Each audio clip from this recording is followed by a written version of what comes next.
Thanks for everyone for being here. Hopefully everyone's having a great Ignite, and hopefully you're at the right session. So for the next hour and 15 minutes, we're going to talk about securing enterprise productivity with the Office 365 threat protection services. So many of you know those services include Exchange Online Protection, Advanced Threat Protection, and of course Office 365 Threat Intelligence.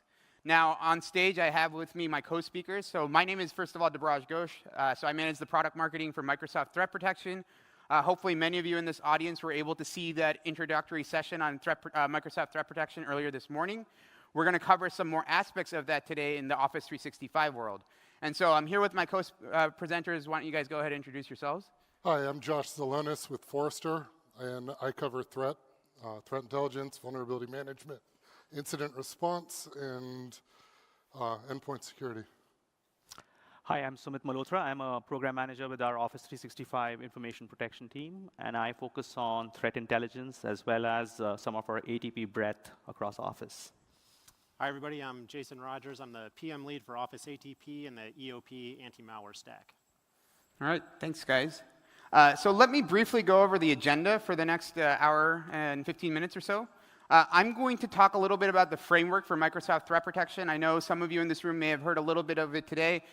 We want to make sure that it's something that you sort of recall as you leave from Ignite this year, and you sort of understand that this is directionally where Microsoft is going, and this is really what we are thinking in terms of threat protection across all of Microsoft. Josh is going to come back up here. He's obviously part of Forrester. He's going to give you a sort of lay of the land of how Forrester sees threat protection and what their customers, because they obviously talk to many, many customers, what their customers are asking for and requesting when it comes to threat protection and the services that those customers may need. Sumit's going to cover some of the new and exciting features that are part of Office 365's threat protection services, and we're going to go into some demos, and it's going to be pretty cool stuff. And I know that's probably where you guys are going to be most excited. But then the last part is also very exciting. How many folks here actually currently are talking to vendors who claim they have the best security in the world? That it's the best, that they catch everything, or they catch more than anyone else. You read third-party reports that there's always different people who are always catching different things, and everyone is always the best. So basically, anytime you talk to any vendor, they're always the best. How many of them actually tell you how they do their measurements? Does anyone do that? So what we're going to do today, and that's where Jason's going to spend some time today, is we're going to talk to you about how we actually take our measurements. So last year at Ignite, we actually made the claim that we are 99.9% or greater when it comes to malware catch effectiveness. So how do we get that number? That's probably something you're curious about, because when we give you that number, they're like, oh, that's pretty impressive, but we don't know how you measure that. And so Jason is actually going to talk about that, because we think it's critical that our customers actually understand how we do these measurements, so that when you actually talk to other vendors, you can say, hey, Microsoft showed us that this is what they did.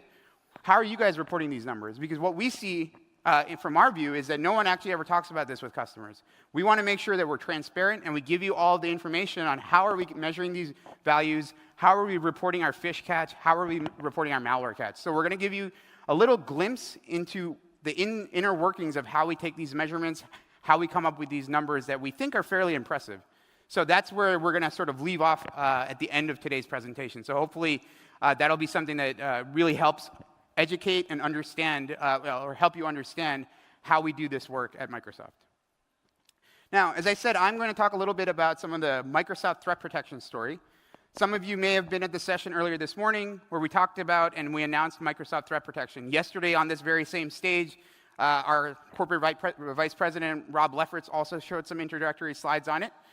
We talked about a single pane of glass. But essentially, all of this work we've been doing for Microsoft Threat Protection is because of the customer problems that we've seen and all the conversations we've had with our customers. We're not making these products because it's cool to make these products. We're making these products because our customers have said, hey, these are my critical pain points. What is it that Microsoft Security can do to help me address those pain points? And when we have these conversations, the pain points that we see primarily are that obviously these bad actors are using increasingly creative and sophisticated attack methods. And we touched upon how our Microsoft Threat Protection capabilities actually help address that concern. And we're going to talk a little bit more about that today when it comes to the Office 365 world. The second thing that we see is that the digital estate is growing. In fact, every single one of you could be a point of attack for any hacker. So basically, every single end user is a point of attack, as well as every single device. as well as all your networks. Everything has actually now become a point of attack because everything is becoming digitized. So as the digital estate grows, that attack surface is getting much, much larger, much, much broader. And so you actually have to have solutions that can address that scale of that digital estate. Then finally, and we're going to talk a little bit more about this in the next slide, I think a lot of organizations today have lots of threat signal. It's very easy actually nowadays to get threat signal because everything is becoming digital. Everyone has threat signal. But because you have so much threat signal, what's become harder is actually to understand anything from that threat signal, making sense of it, and then taking intelligent and actionable response to any of those threat signals that you see. So the question is not how can you get more threat signal. The question is how do you take this threat signal and make it something that's rational, easy to understand, and effective for your protection and your security. So those are the three things that we see as the biggest customer challenges, and those are the reasons why we are talking about the services that we are talking about across Microsoft Threat Protection and in our session today. The other thing is everything that we talk about when it comes to Microsoft security is grounded in the Microsoft Intelligent Security Graph. Essentially, the security graph is a pool of signal. It's essentially the threat signal that we see across the globe. It's what we see from all of our different services, all of our different platforms. And as you can see from this image, or this slide, this threat signal is very, very broad. It's very, very diverse. We're not just getting signals from email. We're getting signals from endpoints. We're getting signals from logins. We're getting signals from Bing and Edge. So it's a very diverse set of signals. The other thing that you see is because of the size and scale of these numbers, that signal is also very deep. So we're actually seeing in-depth signals from each one of these different threat vectors. So that's the power of the Microsoft Intelligent Security Graph. That's actually one of the main things, is that we get this huge signal, and we can actually make intelligent decisions from this signal. The other great thing about the Intelligent Security Graph, and we're going to talk a little bit about this during the session, is that it enables us to integrate all of our different services. So we actually have services now that can communicate with each other that are very disparate services. So for example, in our case, one of the situations you'll see is that Windows Defender ATP, which is our endpoint protection service, can communicate with Office 365 ATP, Office 365 Threat Intelligence, and Exchange Online Protection. So having that integration enables us to be able to see more and also secure a lot more. And that's one of the other powerful benefits of the Microsoft Intelligent Security Graph. All right. Microsoft Threat Protection is really built to secure a set of different attack vectors. So the main attack vectors that we see today that are impacting the modern workplace are identities. This is basically the credentials of your users, also your admins. You want to be able to secure those. You want to be able to secure your endpoints, so your devices, your sensors. Basically, everything is almost an endpoint these days. So you want to be able to make sure that your endpoints are secure. User data. This is really the world of Office 365. This is where we're going to spend most of our time today. Being able to protect and secure your email messages and your productivity documents. We'll also talk a little bit about how Office 365 helps secure cloud apps. In fact, Sumit's going to talk about Teams and some of the collaboration applications. We're going to talk about a little bit on the Office clients. So Office 365's threat protection services also helps with this attack vector, which is protecting cloud apps and securing cloud apps. And then finally, there's the infrastructure piece. So infrastructure is really where we have a lot of our Azure capabilities. And in fact, there's dedicated sessions for each one of these different aspects throughout this week. And at the very end, we'll show you some of those other breakout sessions that are all related to Microsoft Threat Protection. So how many of you here today have already seen the 6.5 trillion signals per day? It's been making the rounds in the news. It has. So yesterday, Rob Lefferts actually, one of the things he had brought up was that this number is so big, it's really hard to envision or actually make any sense of it. So we tried to do that. So how many of you sort of follow, read history and stuff? Anyone in here? Okay, so basically, man first started walking about 200,000 years ago. So if you think about it, if there was a village of Homo sapiens 200,000 years ago, one person was probably busy trying to invent fire. There was another person trying to invent the wheel. Maybe there was one person, though, who had to analyze all these signals. And that was probably the toughest job. That person, if they analyzed each one of these signals, and they were able to analyze one signal per second, they would finish analyzing the 6.5 trillion signals tonight. So basically, it would have taken about 209,000 years for that one person to actually analyze these signals if it was one signal per second. And that's what we're doing every single day with this Microsoft threat protection ecosystem. So that's how large that 6.5 trillion signals and how massive that is in terms of its analytical capabilities. Okay, Microsoft Threat Protection is also built on these different services. So we actually have a set of different capabilities that all work together to address one of these different attack vectors. Today, we're going to talk about Office 365 Advanced Threat Protection, Office 365 Threat Intelligence, and Exchange Online Protection. How many of you here have Office 365 licenses? So almost all of you here, then, are benefiting from Exchange Online Protection. You may not even know that. So Exchange Online Protection itself has close to 130, 140 million end users. So that's how many people just our native email security is protecting across the globe. Now, all of this is related to the user data security as well as the cloud app security. So this is where our other colleagues are going to dive into today. And finally, the last thing about the Microsoft Threat Protection capabilities is that it is designed, and many of you know these frameworks, it is designed to, of course, help protect against these attacks. But also, and very importantly, it's designed to help detect those attacks should anything get through, because obviously nothing is 100%. No matter what security vendor you're using, things are going to get through sometimes. And so you need to be able to detect quickly if a breach occurs. And then if you can detect that breach, you need to be able to respond and remediate to that breach as quickly as possible. And so all of our capabilities are able to protect, detect, and respond when you have that entire Microsoft Threat Protection solution working for you. On top of that, we also have a feature called Attack Simulator, which is part of our Office 365 Threat Intelligence service. One of the things we've seen is a lot of our customers today are very, very attuned to the fact that the security landscape is growing, and just having solutions in place may not be enough. You need to actually train your workforce. You need to train your end users on things to look for, things to spot, and being more effective for themselves to be able to protect themselves. So we have this feature called Attack Simulator. We actually have some sessions dedicated to TI. In fact, one of our colleagues here is going to present that tomorrow morning, where we have features there that can help simulate attacks on your end users so that you can actually educate them and make them better at seeing and spotting these threats so that they can actually self-correct themselves. So that's another unique feature that we have in Office 365.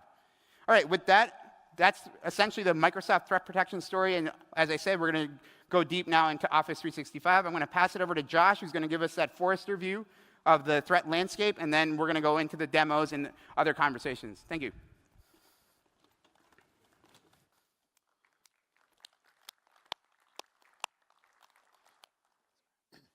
Good afternoon. So I want to talk to you today about threat and how what we're introducing here is really part of your endpoint protection capabilities.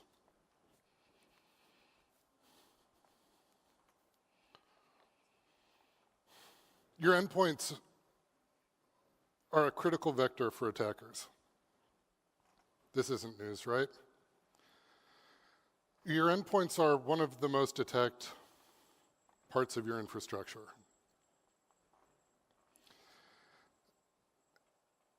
And if you think about what's going on here, you have your infrastructure and you have all these protections. You have your firewalls, you have your routers with their ACLs in them. You've developed infrastructure in order to go and protect and prevent data from moving around as it's not supposed to, let's say. Now also imagine that an attacker using port 25 is able to go and send an email data, target it. All you need is somebody's name, and you can hit a device. And users are absolutely trained to click on everything that hits their inbox. It's the truth. In fact, I had somebody tell me once that their users were coming to them and talking to them about how if something hits my inbox, of course I'm going to click on it. It's your job to stop it. You know what? It is. And we'll talk about that. But what I want to start by kind of reinforcing is that there's absolutely nowhere in your infrastructure where you allow attackers to send data directly to an endpoint with the granularity of control that they have using email. And so whenever you consider email protection, you need to consider that as part of your endpoint protection. Now, we all kind of chuckled whenever I said that users are going to click if it hits the inbox. Well, it's true. And part of the problem is that we're incentivized as employees to click on things. We have annual performance reviews where they bonus us with cash money for being efficient and effective at what we do. And think about what happens if an employee makes a decision and says, you know what, I don't think that this is really valid. And it's a false positive from their boss. They're probably going to end up with either a phone call or another email.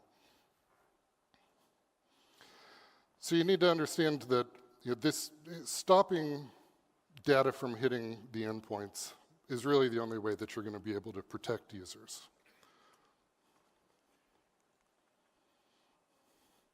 And next, understand that cybercrime is an enterprise business.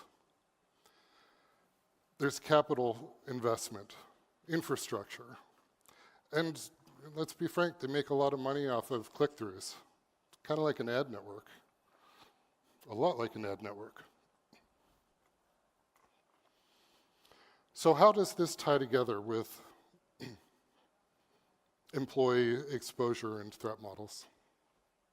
Now, if you think about the Office 365, you have your Office apps, you have your Word documents, you have Excel, you have PowerPoint, you have Exchange and Outlook where you're having data coming in transit, processed using Word and Excel, and then finally you have your data at rest in OneDrive.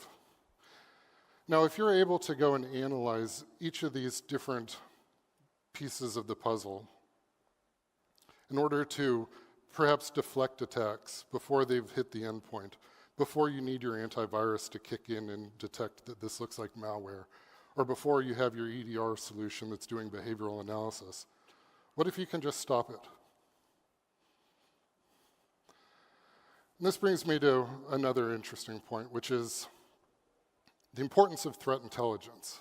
As you can see from this graphic, Forrester's found that almost 70% of enterprise clients have a desire or view threat intelligence as being a high priority or critical priority within their organization. This has been an ongoing data point. More and more people are realizing that it's important to leverage threat intelligence, but whenever you really start getting into what is threat intelligence, you run into the problem that companies will go and they'll subscribe to threat intelligence feeds. I recently did some research and I found that majority of, on average, enterprise customers subscribe to 4.2 commercial threat intelligence feeds. So what happens whenever you take all that information, all that intelligence, and you bring it into your organization? What do you do now? This is chaos. Absolute chaos. What are you going to do? Are you going to stick this information in your firewall? Send it to the SIM? That's not going to work out so well. You see, threat intelligence is really the lifeblood of your protection capabilities. The things that we go into work every day to protect our organizations, it's all facilitated by threat intelligence and how it moves through your organization. External threat intelligence is just one piece of the puzzle. Finding something interesting on the dark net, great. Finding something interesting in your own infrastructure, that's where the real value is. So talking about that, let's kind of take a step back and think about predation and what it means in the wild. So interestingly, I was reading a journal recently, and they were talking about predation risk for zebras. Interestingly, zebras run a lower predation risk whenever they're in herds with giraffes. Why? I laughingly like to call it a matter of perspective. The giraffes can see things a little bit better, perhaps. But the reality is that when you have multi-species herding together like this, they're able to take cues off of each other and understand how, that there may be a threat, that there may be malicious email or malware. And being able to go and to understand that when you bring together a more complex environment like what we were talking about with Office 365 Advanced Threat, and we think about the Microsoft Intelligent Security Graph, as we were showing a few minutes ago, and you think about all those different components that are coming together to form a herd to help you protect your infrastructure and your organization. Like it's super critical, and it helps you outperform what you're doing by bringing everything together. Another interesting piece that I was reading was about alert signaling or alarm signaling and the ability to use it for a preemptive response. Now, we talked about the giraffes and the zebras and how they're able to take cues off of each other. But an interesting kind of additional piece to it is, when you have all these different detection capabilities through your organization, you're better, absolutely. Especially if they're talking together, you have that lifeblood going. But whenever you start really benefiting from things is when you start bringing together other packs, other herds, other companies, organizations, enterprises. Because inevitably, as we talked about earlier, attackers aren't dumb. If what they do doesn't work, they're going to come back and try something else. But if your neighbor's the ground squirrel that gets picked off, and Microsoft is able to leverage their threat intelligence in order to let everybody else know that there's a hawk in the area, then the rest of us are safe.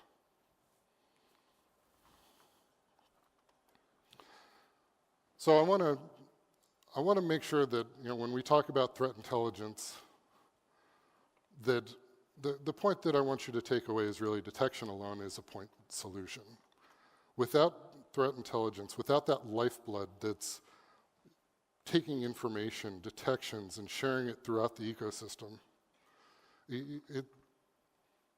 it's just another alert, another point, another problem that help desk is going to have to go resolve. And many organizations do struggle with operationalizing threat intelligence. And so, here's another area where if you think about the combined solutions of what Office 365 is giving you, it allows you to benefit from somebody else's doing that work, operationalizing intelligence. Again, it's not about subscribing to a feed and plugging it into your SIM. It's about sharing it throughout the ecosystem. It's about having a detection somewhere, going and asking, well, based on this, what does this particular alert imply?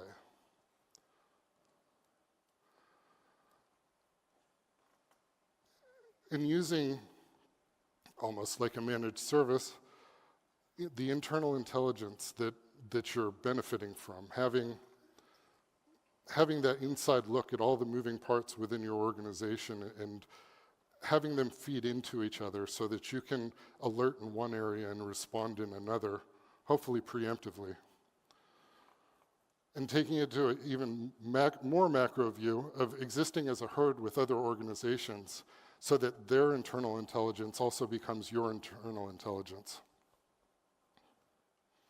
Now, Forrester did some research over the last few months, total economic impact, looking at what are the financial benefits of this. And 3 of the points that we measured were the ability to reduce IT costs due to consolidation of security systems, reduce the number and severity of end-user security events, and reduce the likelihood of a breach.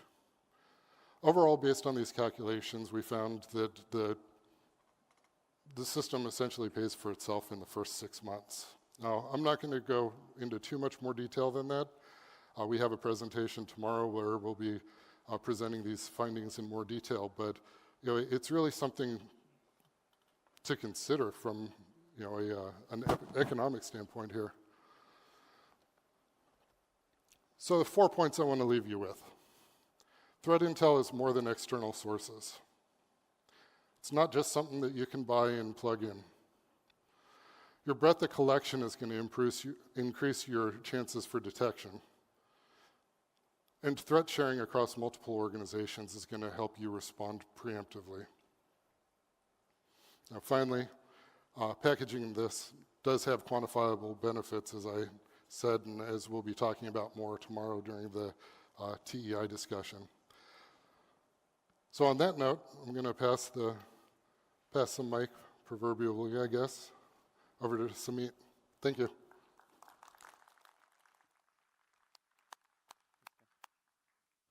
All right, are you guys ready for some demos?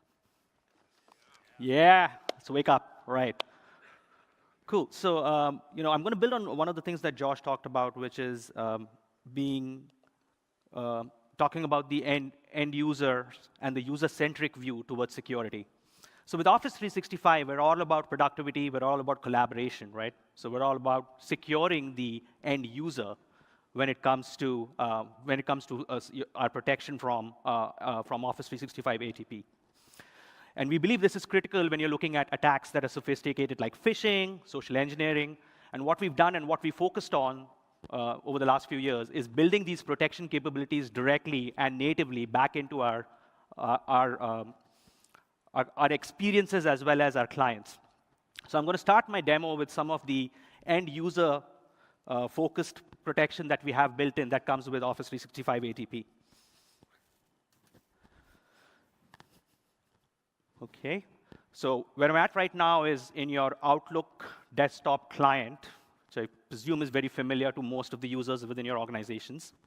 As you can see, I'm looking at an email which is pretending to be an email from Microsoft asking the user to take some action, otherwise their account's going to be disabled. Anyone seen an email like this?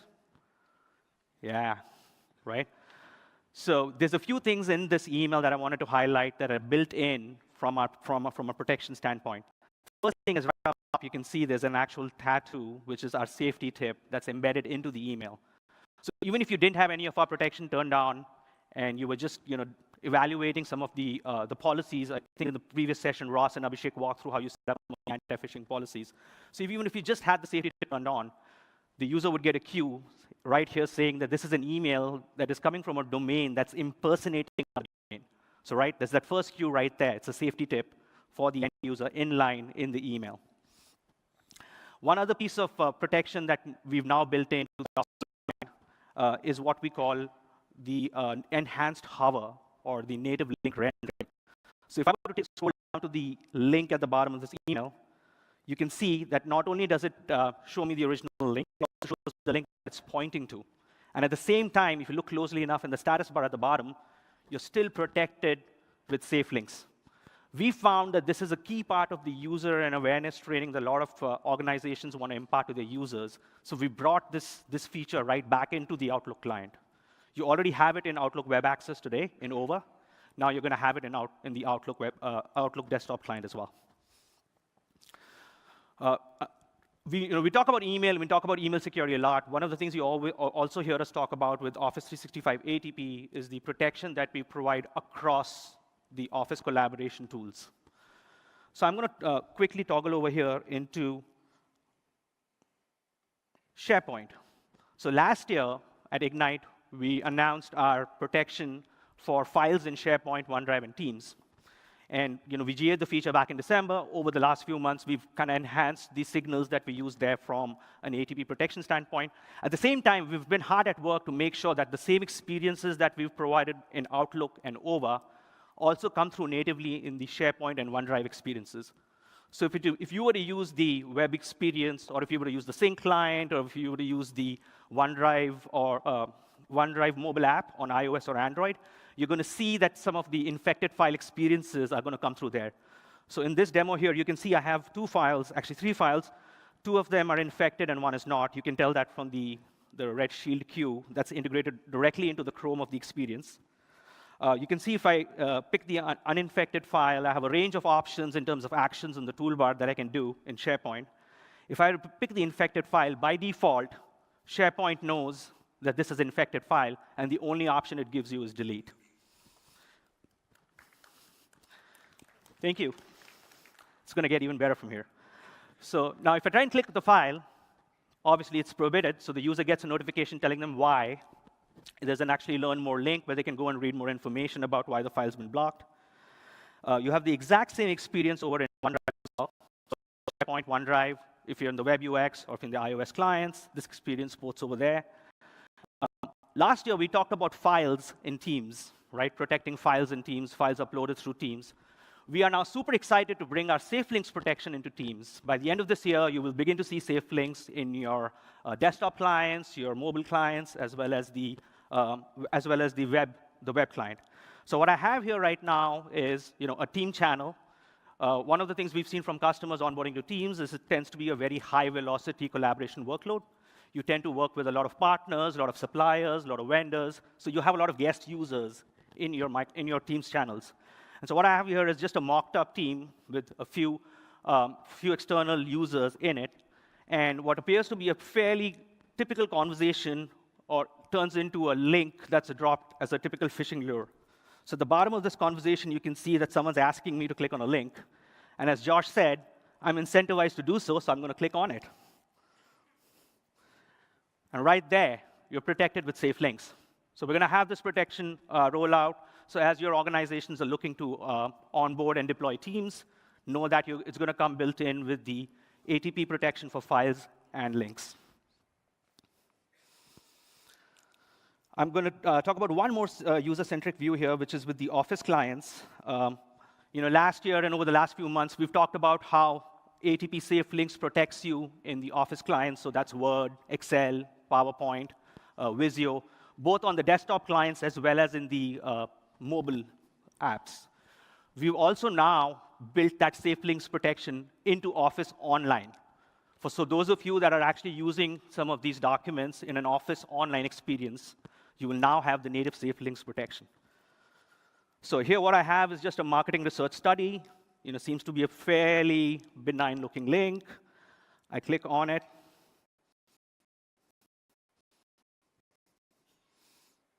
Hopefully it's going to keep, oh. Never mind. We'll come back to that one. OK, so we're going to do a slight transition here now from the end-user experiences into the admin experiences. So we talked a bunch about how we are protecting the end users. I want to now pivot and talk about how we're actually empowering you as security professionals to help manage the users, the security for the users in your organization. So I'm going to start this demo with an alert which shows up in your inbox. But before I go there, I did want to emphasize that we are currently working on actually having a lot of our alerts be instrumented into the APIs. So at the end of this year, not only will you be able to consume the alerts as you already have today, which is either through the Security and Compliance Center and via email, but you'll also be able to get them through the APIs. So I'm going to start this scenario here with an alert that I received, which says that I have an insight, which is one of the recent new features that we launched in Office 365. This is a feature that goes to all customers, EOP, ATP, E5. And what the alert says is I have users that are targeted by a phish campaign. So if I were to click into the actual alert, it would take me into the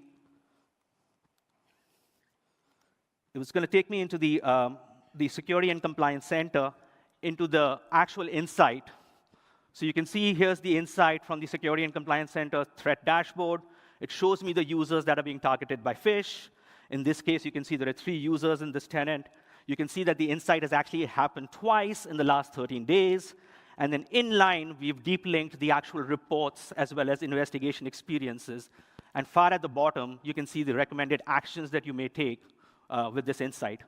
Now, this is a fairly atomic insight on users being targeted with phishing attacks.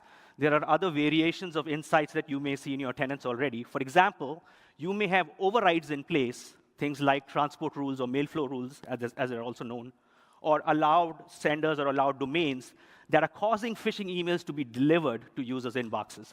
So those are also insights that we're now actually bubbling up back to you through the security dashboard. So you can then take the required actions to mitigate against that from a policy configuration standpoint. So what I'm going to do here in this insight is I'm going to click into the actual report associated with this insight. And this is going to take me into what we call the threat protection status. The threat protection status is what we call the trending view of all threats that we've detected in your environment. So what you can see in this case is I came from an alert right into the insight in the security and compliance dashboard. From the insight, I went into the trending report. And right at the bottom of the report, you can actually see that insight as well, right? And you see the red triangle on the third to last bar on your left. And the whole idea here being that we can now give you different navigation experiences. You can start with an alert, go to the insight, go to the report, or if you happen to use the report as part of your regular cadence and activities, you will see the insights bubble up there as well.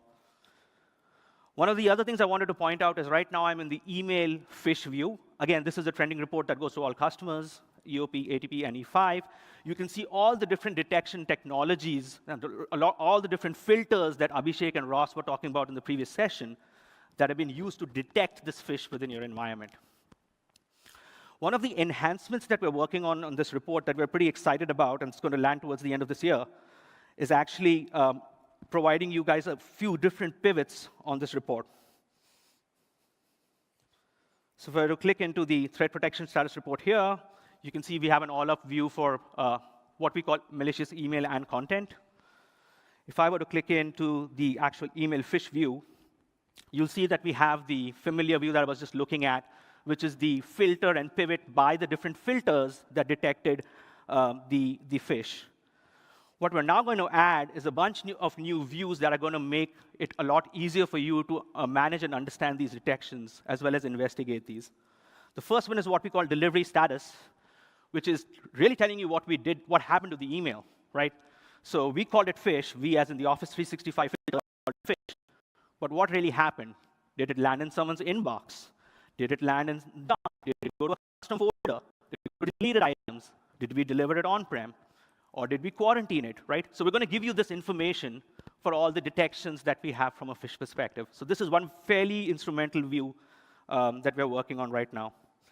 Aligned with that, the obvious question to ask is, well, if Office called it phish, why did it go to the inbox? Or if Office called it phish, why did it go to a custom folder? So we want to give you the view where you can look at what is causing that override to happen. This goes back to my insight example that I provided earlier, where we want to bubble up to you any configurations in your tenant that are causing emails to be delivered, even though we call them phish. So again, in this case, you can see we have different categories like filtering being skipped. It's an IP allow that you have set up in your tenant. It may be a mail flow rule that you have configured. A lot of our customers have a lot of legacy mail flow rules, and we often see those configuration issues and challenges. You also see that there are things like allowed senders and allowed domains. Now, there's one more level of detail below this, right? It's OK, we know there's an override, but is it a user override, or is it a policy override? Do I have that override set up for my entire organization, or is it as a user who set up a trusted sender or a safe sender at the mailbox level? So we're going to give you that level of granularity as well.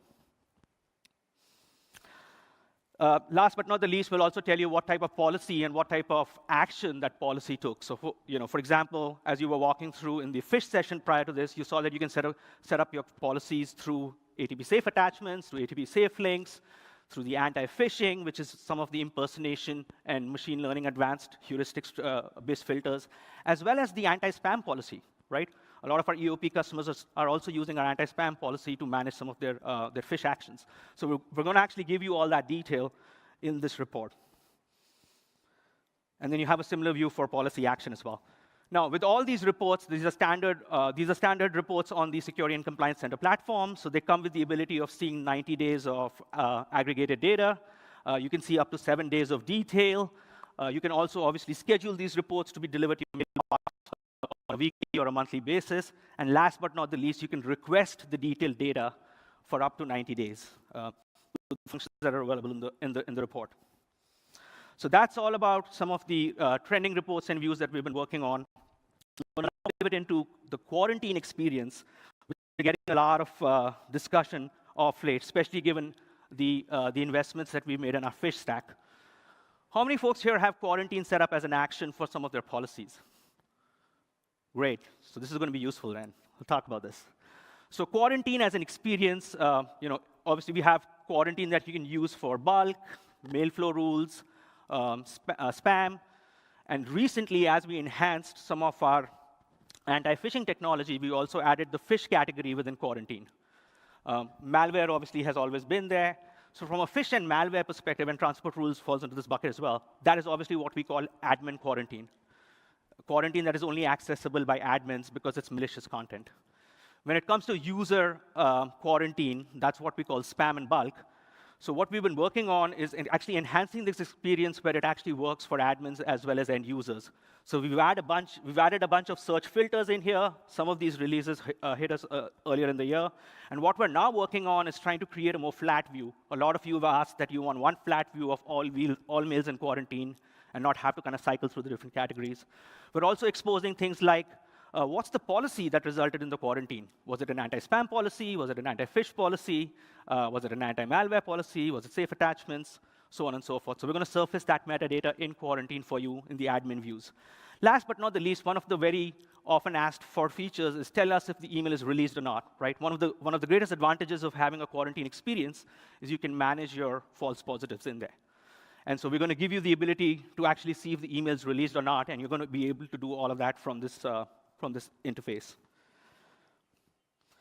One other enhancement that we're working on with quarantine, and you're going to see some of these message center posts come out shortly, is we are also enhancing the ESN. ESN stands for the end user spam notification. That's if you have quarantine set up for spam or bulk, and the action being quarantine in that case, and if you have end user spam notifications set up, we're going to be adding more actions to the ESN.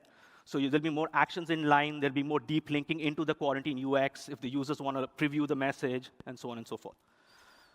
One last thing I'm going to touch on in quarantine, and then we're going to move on to some of the other investigation experiences, is we're also deep linking quarantine to reporting, right? We recognize this is a flow that you guys follow, and we don't want you guys to have to manually do this. So if you're in quarantine, you're analyzing a message, we're going to give you an inline link into either the related investigation experience, which could be real-time or Explorer, if you're on E5, or it could be your trending reports. So we're going to have that deep link natively in quarantine. So in this case, as you can see, I can actually deep link into the specific email in Explorer since I'm in an E510. So switching over to Explorer, we've been working on a lot of enhancements. When I say Explorer, that's what we call as the investigation service for our E5 customers. We also have real-time reports that are now available to ATP customers. So earlier this year, we had that as one of the big announcements where you have, as ATP customers now, you have a real-time investigation surface for malware and phish detections. So when it comes to the investigation experiences, we've invested a lot of time and effort on the phish view. Obviously, that's the one where we've been getting a lot of feedback from users and customers. And in the exploration canvas, we're going to be adding a bunch of new filters. For example, one of the enhancements we've made is the ability to now filter by detection technology in the phish view. So you can go in, and very similar to the trending reports that we were looking at, you can filter from the different detection technologies or filters that were being used to detect the message as phish. Similarly, you'll have the same visualization and aggregates. And last but not the least, we're now adding the URL views into the investigation experience. So you're going to be able to see not just the URLs that were clicked and protected through safe links, but also the emails, the URLs that we saw in mail flow. So when an email comes in, and we note during mail flow, if we identify that it has a malicious URL, you'll be able to see all of that metadata in the investigation experience now. So here's an example of just some of the URL click views in this tenant. This is, again, based on the safe links protection we have. And here are some examples of the URL views. Now, you'll see a lot of the messages show delivered here. This is a honeypot tenant. We kind of intentionally have it set up this way. But obviously, you'd look at the messages that were blocked and junked as well.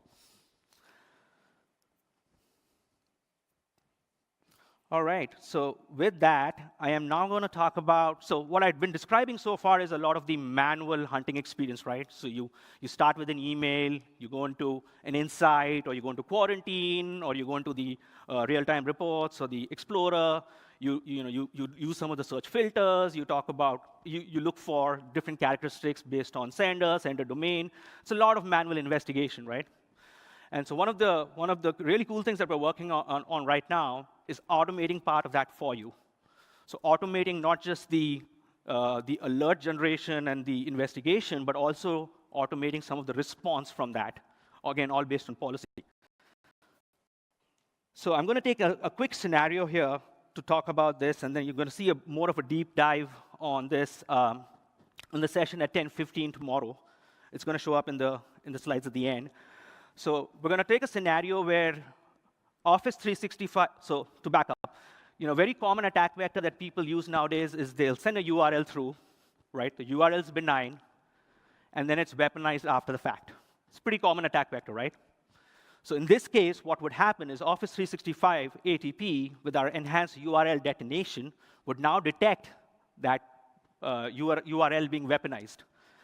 Now, because we've detected that URL has been weaponized, we'd fire off an alert.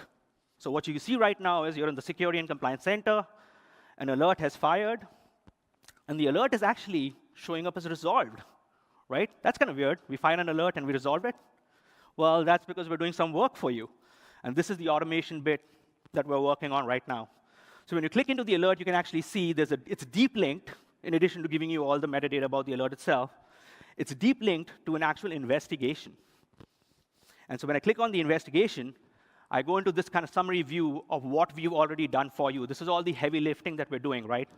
So as an example, we're clustering a bunch of emails that look similar to the emails that had that URL.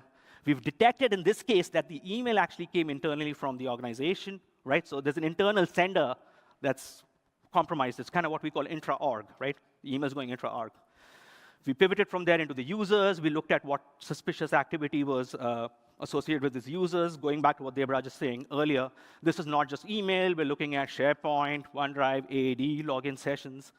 We actually orchestrated and kicked off some investigations with Windows Defender ATP, right? So to the right, to your right of the graph, you can see there's machines that were investigated as well. And last but not the least, if you look at the bottom of the screen, we've actually, based on policy options you've configured, taken some actions for you. Like we've blocked the URL, we've deleted some emails, and taken a bunch of user account reset actions. So that's just a quick glance of what we're working on. It's pretty cool. There's a lot of different scenarios here, not just URLs. So if you could, again, a big plug for the session tomorrow at 10:15. We'll be doing a bigger deep dive into some of these scenarios. So with that was just kind of a quick recap of all the cool stuff we've been working on. I'd like to now hand it over to Jason so he can talk to you about how we measure success. Thank you. Screen back up that one. Flip me back.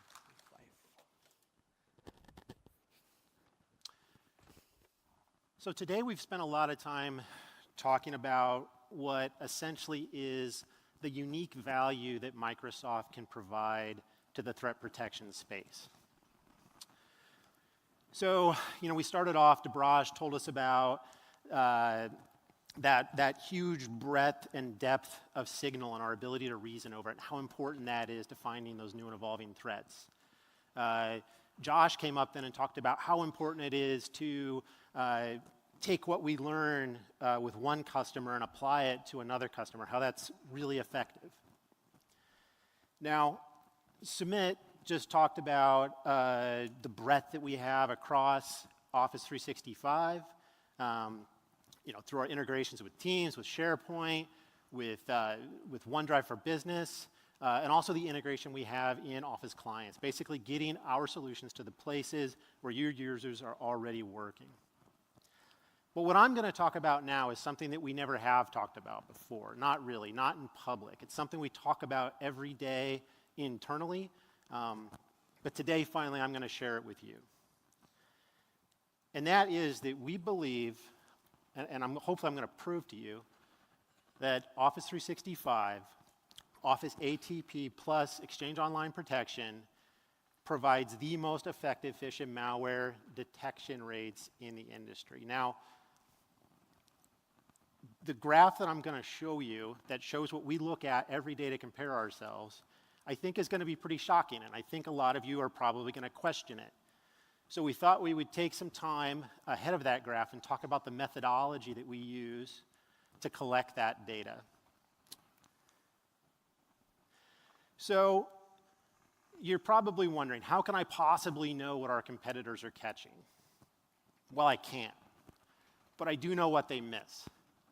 And so if I know what they miss, and I know what their total volume of mail flow is through Office 365, I can calculate a normalized miss rate.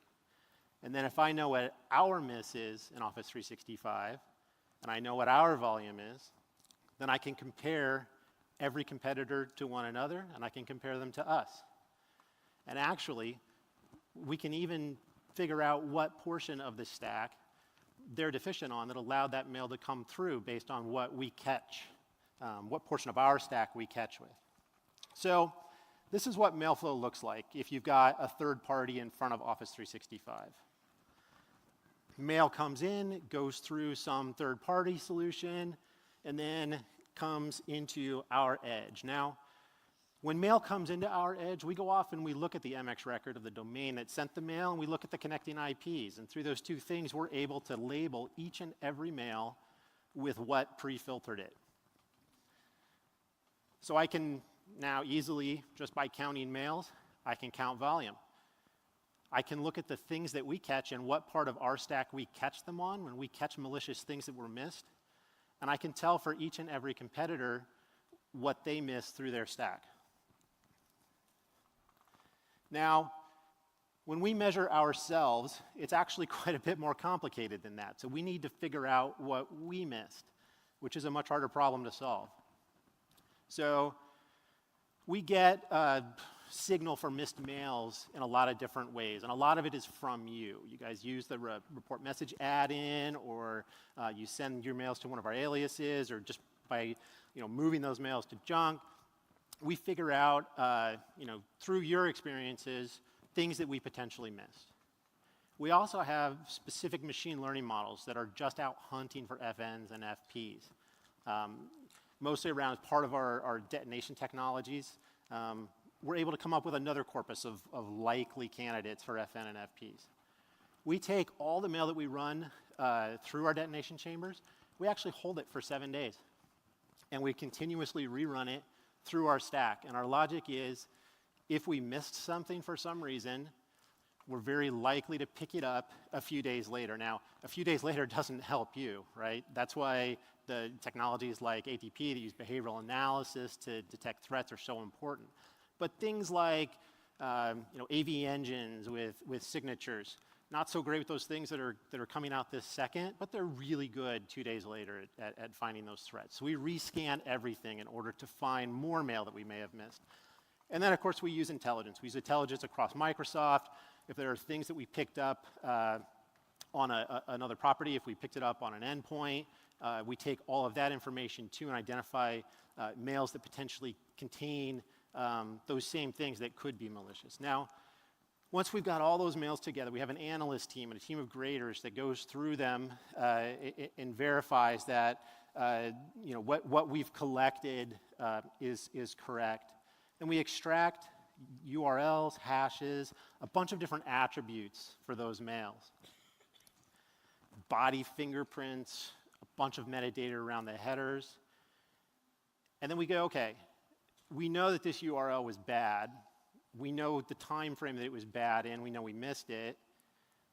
What else in our mail flow stream contained that same URL? So then we go and we mark all those things as bad. We mark all those things as potential FNs.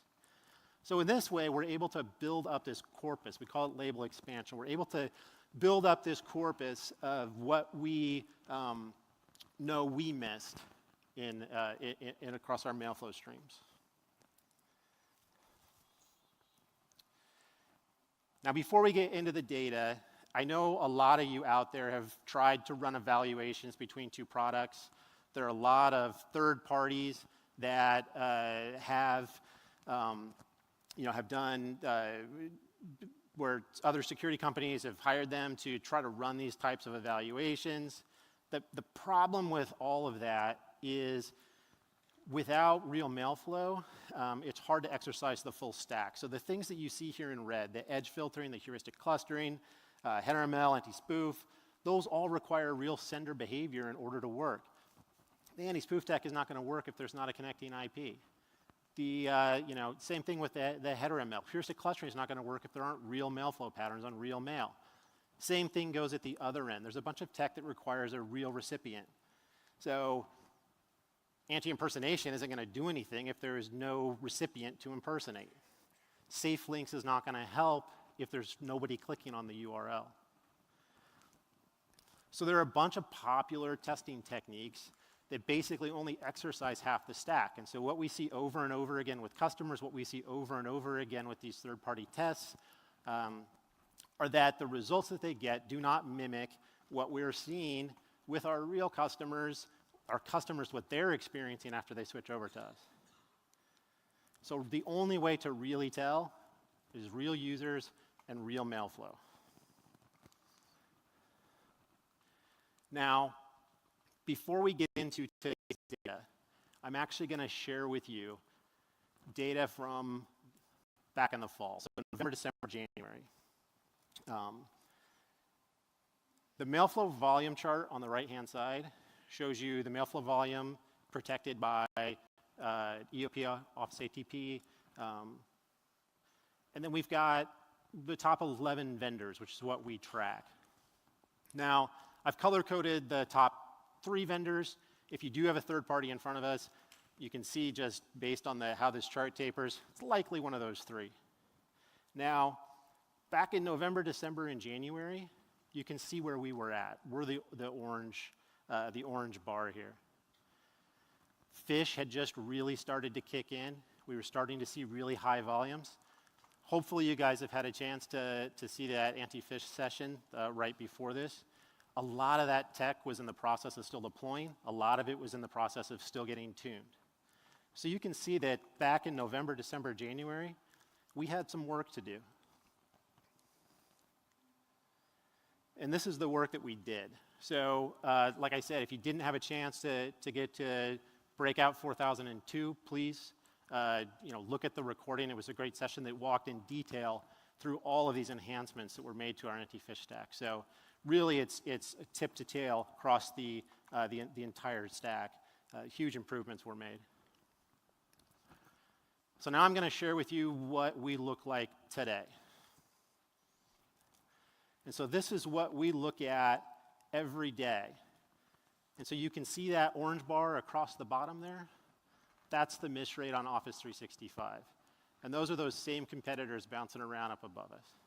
So you can see that there are some folks that are not in those top 3 that have wild outlier days. But Office 365 is still outperforming everybody out there.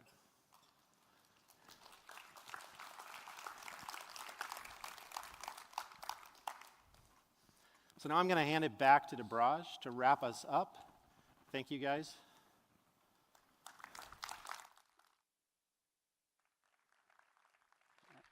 All right, thanks, Jason.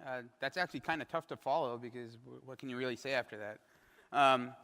But so to wrap up, thank you all for being here, of course. One of the things that also I think is important from what Jason showed is that the reason we got so much better at Phish is because we actually listened to what our customers are asking us for and what our customers are telling us their requirements are. All that effort, all that focus that Jason and his team have put in the last 6 to 7 months trying to solve the issues that we have with Phish are actually fruition because of the fact that we have these close connections with our customers. We listen to what they're actually asking us for, and then we design it into the service, and then we release it into production. And so you're actually seeing a manifestation of that with what we've done with Phish and some of the data that Jason showed today. So to leave you, we actually wanted to go back to the Microsoft Threat Protection. Of course, everything we talked about today in this session was about the Microsoft Threat Protection capabilities, because this is a subset of that. These capabilities and all the work that you've seen today are really built on these 5 pillars. Integration we talked about. Of course, Exchange Online protection, Advanced Threat Protection, and Threat Intelligence are fully integrated. And then as Sumit showed, we actually integrate across different platforms. We actually have data from Windows Defender ATP. We're going to start collecting data from other sources. So integration is a big key for Microsoft Threat Protection. Intelligence is obviously what's powering all of this capability. Without the intelligence from the Microsoft Intelligence Security Graph, we would not be able to see all the different threats that we see. We would not be able to stop all the different threats that we can stop. Automation, obviously that's the big directional push for Microsoft. You're starting to see the beginnings of that. You already see that in Windows Defender ATP, as Sumit alluded to. You're going to see a lot more of that over the next 4 to 5 months in Office 365 ATP and Office 365 Threat Intelligence. User-centric. Of course, a lot of the work that Sumit showed today is actually all about protecting the user. He showed you that if you're using Teams and you click on a link in Teams, now we will protect you from anything that could harm you. We talked a little bit about threat intelligence and the attack simulator capabilities. We'll learn more about that tomorrow. Everything we do is focused on that user. With the Outlook client, you get the safety tip, and then you actually now can hover over the link and see where it's pointing to. All of that is designed to make sure that your user is more protected, and not only are they more protected, they also have a great experience at the end user level. Our security is based on the fact that the end user never suffers from the fact that they're fully protected. It's always done in a nice way, the design is great, and it's not something that's going to impede their productivity. And then finally, we didn't talk too much about the ecosystem, but of course we work with several different partners. We actually had some sessions, and we do have some sessions later this week that are dedicated to some of the work we're doing with partners to ensure that the security that we provide is the best security for our customers. Because without our partners, we actually wouldn't be able to provide all the security that we do, and we wouldn't be able to make sure that we're giving you the most optimal security possible. So the other thing I wanted to touch upon is that if you are in the process of deploying, or if you're in the process of trying to start some of these trials or actually looking into the Office 365 capabilities, reach out to Fast Track. They're there to help you. They can actually help you with your full deployment. They can actually help you with your with setting up your setting up the solution. So this is something that you should actually keep in mind as you sort of think about the Microsoft threat protection capabilities, and especially the Office 365 capabilities. So with that, thank you very much. We'll be here if you guys have any further questions. And so appreciate your attention today. Thank you.